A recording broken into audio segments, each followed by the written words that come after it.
Hi, welcome to Pressing Matters. Kate, Zyanard, and I are here, and we are going to be talking about steam, and specifically steam with your iron. So, Kate, you've got some cotton squares here. Tell me, what kind of setting do we want for that, and how do you kind of handle it? I think you're going to show us the difference between steaming and not steaming, correct? Correct. So we've wrinkled up these cotton squares. Now, cotton will take a high level of heat, and so that's what we have set on our iron. But I also have the steam turned off, so we can demonstrate. I will hand the iron, our cordless iron, over to you. So we can demonstrate how this presses out. So you can see it did a pretty good job, but there's still some wrinkles showing here. So what I'm going to do is I'm going to turn the steam on my iron, give it just a second to get going. Okay. And then I'm going to iron this second piece with some steam.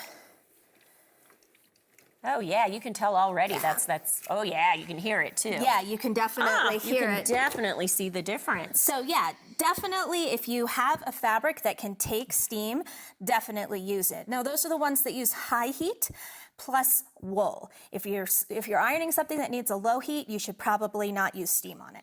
Okay, all right. And then real quick, touch on water. Do you need to put any type of special water in the iron? You know, most irons nowadays can take tap water. They're designed to do it unless you have super, super hard water, and then you should use distilled water or mix half distilled with half tap. But mostly, you can just use tap water. It's great. All right, that's wonderful. Good, you don't have to lug in those big jugs. All right, so that's cotton, and that's on high. You got wool over here, and yes, what is this? This is a clapper.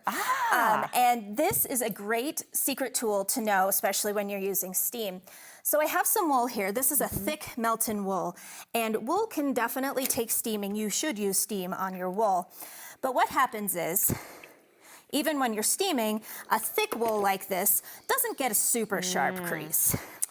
But what you do is you use a clapper. So a clapper works.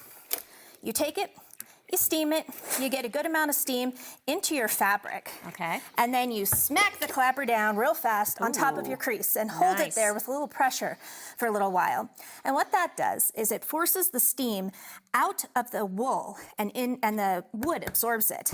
And then when you take it away, you get a much sharper crease. Oh, much better. So you definitely improve your creasing on thick fabrics when you use the clapper. So this is a great tool to keep around if you want to press fabrics like this. All right, and then also, you didn't see me do it, but I snuck in and I lowered it to medium, right? Is that correct for wool? Yes, wool will usually take medium, though depending on how delicate it is, it can definitely take higher. This one was just fine using an iron that had just come off of high.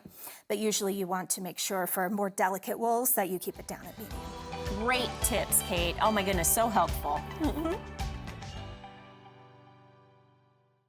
Panasonic.